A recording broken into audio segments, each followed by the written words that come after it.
کیا روزے میں پرفیوم لگا سکتے ہیں؟ روزے میں پرفیوم لگانا صحیح ہے یا نہیں؟ نیز سر درد کی دوا روزے میں سونگھنا صحیح ہے یا نہیں؟ آصف علی دبئی سے. پرفیوم لگانے میں کوئی حرج نہیں ہے. ہاں ناک کی طرف کر کے نہ لگائیں کہ ناک میں اس کے ذرات داخل ہو جائیں آپ کے، جان بوجھ کر اس کو سونگھنا یعنی اس کے جو الکوہلک ذرات ہیں ان کو کھینچنا. جب آپ نے لگا دیا پرفیوم تو پھر اس کی خوشبو آتی رہے، اس میں کوئی حرج نہیں ہے. تو باقی مسئلہ یہ ہے کہ سر درد کی دوا سونگھنا، تو سونگھنے میں اگر پراپر ذرات ہیں جو اڑ کے آپ کی ناک کے اندر جا رہے ہیں، اس کو کوئی دھواں وغیرہ یا کوئی کیا کہتے ہیں ایسی کوئی چیز نکلتی ہوئی نظر آ رہی ہے اس کو سونگھنے میں، پھر تو روزہ ٹوٹ جائے گا. ادروائز صرف خوشبو کی حد تک، اس کے اندر کوئی اسمیل ہے خاص قسم کی، تو صرف اس کو سونگھنے سے روزہ نہیں ٹوٹتا. پرفیوم کا ذائقہ حلق میں محسوس ہو تو روزے کا حکم. ایسا پرفیوم جس کا اثر ناک اور حلق میں محسوس ہوتا ہو، اسے روزے میں استعمال کرنا کیسا ہے؟ محمد زید جدہ سے. جان بوجھ کر ناک میں پرفیوم ڈالنا یہ جائز نہیں ہے، اس سے روزہ ٹوٹ جائے گا. لیکن آپ نے پرفیوم لگایا، نیت آپ کی سونگھنے کی نہیں تھی کہ ناک کے اندر اس کے ذرات لے کے جائیں، لیکن چلے گئے تو انشاءاللہ اس سے روزہ نہیں ٹوٹے گا آپ کا. یہ ایسے ہی ہے جیسے گرد و غبار میں آپ اپنے کام سے جا رہے تھے، گرد و غبار پیٹ میں چلی گئی تو اس سے روزہ نہیں ٹوٹتا. تو ایسے ہی پرفیوم آپ نے لگایا اور پھر اس کا وہ خود بخود اس کے ذرات ناک میں چلے گئے تو روزہ نہیں ٹوٹتا. لیکن آپ باقاعدہ نیت کر کے پرفیوم کا اسپرے کریں گے اور اس کو سونگھ کے ناک میں لے کے جائیں گے تو پھر روزہ ٹوٹ جائے گا. بہتر یہی ہے کہ ایسا، ویسے بھی الکوہلک پرفیوم جو ہے نا، یہ ان کی خوشبو سے انسان کو سکون نہیں ملتا، یہ خوب سمجھ لیں. یہ وقتی ایک وہ ہوتی ہے، لیکن حقیقت یہ ہے کہ یہ اس سے دماغ انسان کا بھاری ہوتا ہے. پتہ نہیں لوگ کیوں الکوہلک خوشبوئیں، جائز ہے لیکن الکوہلک خوشبوئیں جتنی بھی ہیں وہ آپ تجربہ کر کے دیکھ لیں. آپ نان الکوہلک خوشبوؤں کا ذرا عادت تو ڈالیں تو آپ کو پتہ چلے گا اس میں کتنا سکون ہے، کتنے دماغ معطر ہوتا ہے اس سے. قدرتی خوشبوئیں جتنے بھی ہیں، گلاب کی خوشبو، چنبیلی کی خوشبو، عود کی خوشبو، یہ سب نان الکوہلک ہیں. تو اللہ نے جتنی خوشبو، رات کی رانی دیکھ لیں، دن کا راجہ دیکھ لیں، جو خوشبوئیں چل رہی ہیں اللہ کی طرف سے خدا نے پیدا کی ہیں، آرگینک خوشبوئیں، ان میں کہیں بھی الکوہل نہیں ہوتی ہے. کتنی بھینی ہوتی ہیں، دماغ کتنا معطر ہو جاتا ہے ان سے. تو اس میں انگریز نے الکوہل ڈال کے اس کی وہ نیچر ہی تبدیل کر دی ہے. تو میرے سامنے تو کوئی الکوہلک خوشبو لگا کے بیٹھا ہو، میرا تو دماغ خراب ہونا شروع ہو جاتا ہے. میں کہتا ہوں پتہ نہیں لوگوں کو، خیر لوگوں کے اپنے اپنے ذوق ہوتے ہیں. تو جائز ناجائز کی میں بات نہیں کر رہا، جائز ہے، لیکن میرے مشورے پر آپ کبھی کچھ دن نان الکوہلک خوشبوئیں جو جس کو عطر کہا جاتا ہے وہ آپ ذرا استعمال کریں. مزہ نہ آئے پیسے واپس ہوں. عرب زیادہ تر نان الکوہلک خوشبوئیں استعمال کرتے ہیں. آپ دیکھیں سعودی عرب آپ جاتے ہیں، ایسی بھینی بھینی معطر خوشبوئیں آتی ہیں. آپ کمرے میں عود کی دھونی دیں، آپ عود کی لکڑی جلائیں یا ایسے کسی درخت کی لکڑی جلائیں، ایسا پیاری خوشبو آئے گی. اور آپ الکوہلک اسپرے کر دیں تو تھوڑا سا اچھا لگے گا، لیکن دماغ اس سے آپ کا بھاری ہونا شروع ہو جائے گا. چھینکیں آنا شروع ہو جاتی ہیں لوگوں کو، پتہ نہیں کتنے قسم کے مسائل ہوتے ہیں. اور نبی سے لیتے ہیں، اور جماعت کہاں سے لے رہے ہیں؟ حضرت عمر سے لے رہے ہیں. اور ان دونوں کو ملا کے ایک مسئلہ بنا رہے ہیں. بھئی جب آپ جماعت حضرت عمر سے لے رہے ہیں تو رکعتیں بھی آپ کو کہاں سے لینی پڑیں گی؟ حضرت عمر سے لینی پڑیں گی. اور حضرت عمر نے یہ کہاں سے لی ہے؟ نبی صلی اللہ علیہ وسلم سے لی ہے. تو اب اگر کوئی کہے نا تراویح کا لفظ دکھاؤ تو نماز دکھا دو کہ نماز میں تو صلاۃ تو ہے نا، تو آپ اس کے جیسے صلاۃ کو ہم اردو میں نماز کہتے ہیں، اسی طرح اسلاف نے اس مخصوص نماز کو جو رمضان میں جماعت سے پڑھی جاتی تھی، اسلاف نے اس کو تراویح کہنا شروع کر دیا. اگر آپ کچھ اور کہنا چاہتے ہو تو ہمیں کوئی اعتراض نہیں ہے، لیکن یہ نماز پڑھو آپ بہرحال اور اس کو مانو. اور اسلاف نے اس کو تراویح کہا کیوں، یہ بھی سن لیں. کچھ اور کہہ دیتے، یہ بھی بڑی ٹیکنیکل بات ہے، نوٹ کر لیں، نوٹ. یہ بڑی خاندانی باتیں ہیں، خاندانی. تراویح اس لیے کہا کہ اسلاف جو تابعین تبع تابعین جب یہ نماز پڑھتے تھے تو ان کا معمول تھا کہ 4 رکعتوں کے بعد آرام کرتے تھے، تھوڑا سا وقفہ کرتے تھے، تھکاوٹ دور کرتے تھے. کتنی رکعتوں کے بعد؟ 4 رکعت. تو اب 4 رکعتوں کے بعد ریسٹ. عربی میں ریسٹ کو استراحہ کہتے ہیں. کیا کہتے ہیں؟ استراحت. ہوتا ہے نا جلسہ استراحہ، استراحت. استراحہ اصل میں تھا استرواح، اور اس کے جو اصل حروف ہے نا وہ را، واو اور ہا ہے. را اسی سے مروحہ ہے، پنکھا، مروحہ، را واو ہا آ رہا ہے نا. پنکھا کیا کرتا ہے؟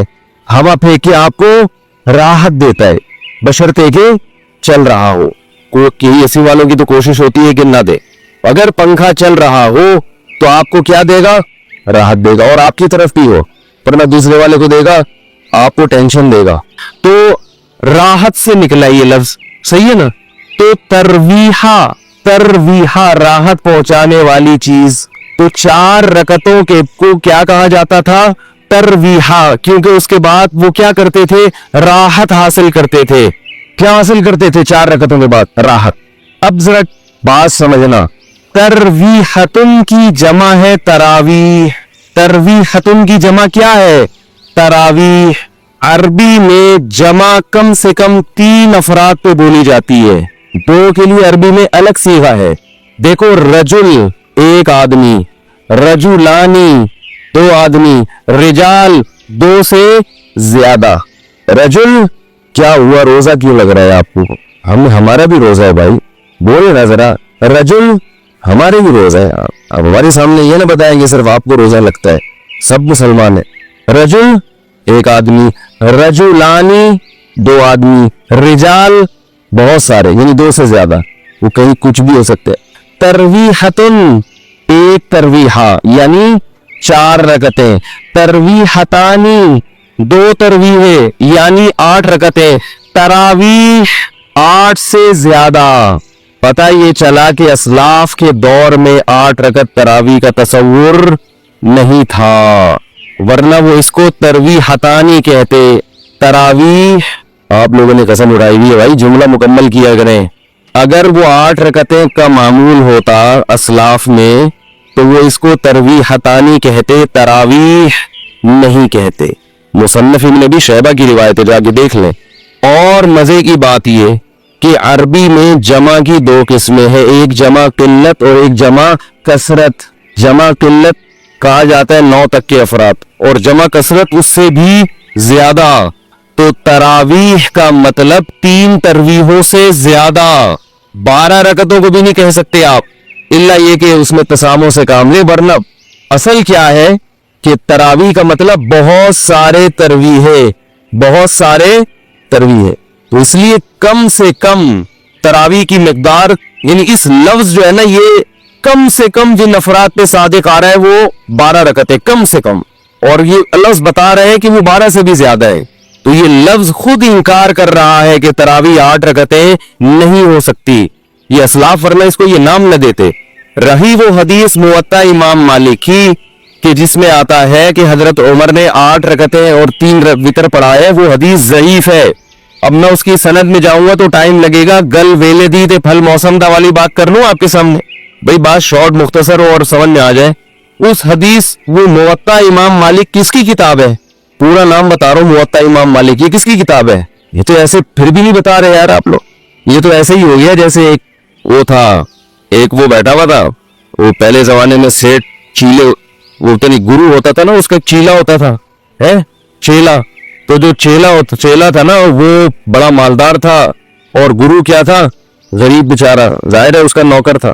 ہمارے حضرت اس پہ یہ واقعہ اس پہ سنایا کرتے تھے کہ ہر مالدار آدمی عقل نہیں ہوتی, بعض دفعہ بیوقوفوں کو اللہ دولت زیادہ دے دیتا ہے, بلکہ زیادہ تر ایسا ہی ہو جاتا ہے, ٹھیک ہے نا, اللہ اپنی قدرت دکھاتا ہے. تو اور اگر اللہ یہ اصول بناتے کہ جس کے پاس پیسہ ہو تو اس کے پاس, جس کے پاس عقل زیادہ ہو پیسہ بھی ہوگا, تو بیوقوف تو بھوکے مر جاتے بےچارے. تو کیا ہے کہ عجیب حساب ہے کہ بعض دفعہ عقل بالکل نہیں ہوتی, پیسہ بہت ہوتا ہے. تو اس پہ حضرت یہ واقعہ سناتے تھے کہ وہ ایک چیلا تھا, بڑا مالدار تھا, اس کا ایک نوکر تھا. تو چیلے نے اپنے نوکر سے کہا, گرو سے کہا کہ مجھ سے وہ حضرت پنجابی میں سناتے تھے, بڑا مزہ آتا تھا, مجھے وہ پوری پنجابی اس طرح آتی نہیں ہے, تو میں کچھ اردو کچھ پنجابی کا تڑکا لگانے کی تھوڑی سی کوشش کروں گا, کیونکہ اس لطیفے کا پنجابی میں ہی مزہ ہے. جو لطیفہ جس زبان میں بنا ہو وہ اسی میں سننے میں مزہ آتا ہے, وہ کسی اور زبان میں جب ترجمہ ہوگا تو اس بیچارے کی لطیفے کی ہنسی کی تیسی ہو جاتی. تو حضرت اس میں سنایا کرتے تھے کہ وہ گرو نے اس سے پوچھا, بلکہ وہ سرائکی میں, کہ اپنے نوکر سے کہا کہ مجھ سے کوئی پہیلی پوچھو, لیکن یہ بتا دو اگر مجھے اس کا جواب نہ آیا نا تو تیری ٹھکائی لگاؤں گا میں. یعنی اپنے نوکر سے خود ہی اپنی ذہانت کا امتحان بھی لے رہا ہے, اور پھر یہ بھی ڈر ہے کہیں فیل ہو کے میں بیوقوف ہونا میرا ثابت نہ ہو جائے. تو کہہ رہا ہے کہ اگر مجھے اس کا جواب نہیں آیا نا, مجھ سے حل نہیں ہوئی, تو میں تجھے چھوڑوں گا نہیں. اور وہ بیچارہ پریشان, یہیں سے بیوقوفی شروع ہو گئی نا. اب وہ کہہ رہا ہے کہ یار سوچ کے کوئی ایسی پہیلی لے کر آؤ بہت ہی آسان ہو, بہت آسان ہو, جس کا جواب آ جائے. تو اب اس نے پہلی پوچھی کہ حضور بتاؤ کہ ایک جانور ہے تے پوچھ گھمیندی ہے. گھمیندی پنجابی کا لفظ ہے, سرائکی کا لفظ ہے, سرائکی ہے نا, تو سرائکی میں لطیفہ, پوچھ گھمیندی ہے چولہے کے گرد گھومتی ہے. یعنی ایک جانور ہے جو اکثر چولہے کے گرد گھومتا ہے اور دم ہلاتی ہے رہتی ہے, صحیح ہے نا. اور مزید آسان کرنے کے لیے بولے میاؤں میاؤں کرندی ہے. اب تو بات ہی حل ہو گئی نا. ایک